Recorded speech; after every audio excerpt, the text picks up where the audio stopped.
तो दोस्तों, मैं हूं शाश्वत और आप देख रहे हैं लॉ विस्परर। आइए समझते हैं आज की लीगल खबर। केरला हाई कोर्ट ने एक लैंडमार्क स्टेप उठाया है। उन्होंने एआई के यूज़ के लिए एक डिटेल्ड पॉलिसी लॉन्च की है जो केरला डिस्ट्रिक्ट कोर्ट्स में एप्लीकेबल है। सबसे पहले ये पॉलिसी इतनी इम्पोर्टेंट क्यों है? पहली बार किसी इंडियन हाई कोर्ट ने एआई के लिए एक पॉलिसी बनाई है। ये पॉलिसी एफिशिएंसी और जुडिशियल इंटीग्रिटी दोनों के बीच एक बैलेंस मेंटेन रखती है।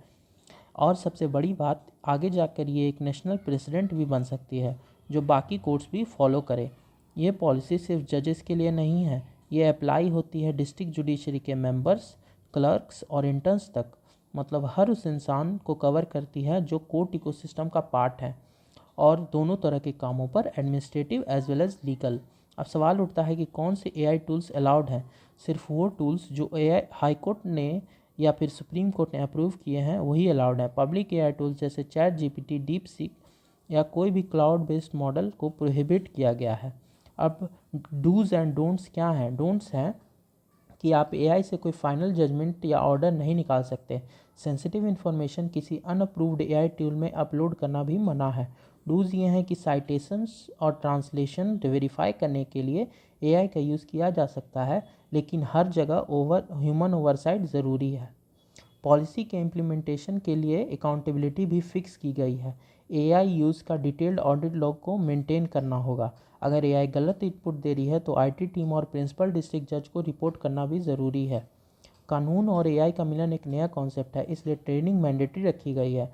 एथिकल, लीगल और टेक्निकल एस्पेक्ट्स पर जुडिशियल एकेडमी और हाई कोर्ट ट्रेनिंग ऑर्गेनाइज करेगा। इससे जितने भी डिस्ट्रिक्ट कोर्ट के मेंबर्स हैं, वो एआई का रिस्पॉन्सिबल यूज़ सीख पाएंगे। पॉलिसी बनाने के पीछे सोच क्या है? पॉलिसी बनाने के पीछे ये सोच है कि एआई के यूज़ तो होगा ही, लेकिन प्राइवेसी और सिक्योरिटी का इशू एआई के साथ भी होता है। बायस और इनएक्यूरेसी में भी कंसर्न हो गया है।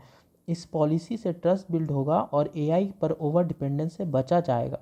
तो अब क्या पॉलिसी क्या इम्पैक्ट डालेगी? एक नेशनल बेंचमार्क सेट करेगी, कोर्ट को रिस्पॉन्सिबल एआई अडॉप्शन के लिए इनकरेज करेगी और पॉलिसी इवॉल्व होती रहेगी फीडबैक के बेसिस पर। तो समरी ये है कि केरला हाईकोर्ट ने एक बोल्ड और रिस्पॉन्सिबल कदम उठाया है। मैसेज सिंपल है, एआई एक असिस्टिव टूल है, डिसीजन मेकर नहीं। अगर आपको कोई सवाल है तो कमेंट्स में ज़रूर पूछिएगा। अगर आपको ये वीडियो इन्फॉर्मेटिव लगा तो प्लीज़ कीजिए like and subscribe law whisperer को।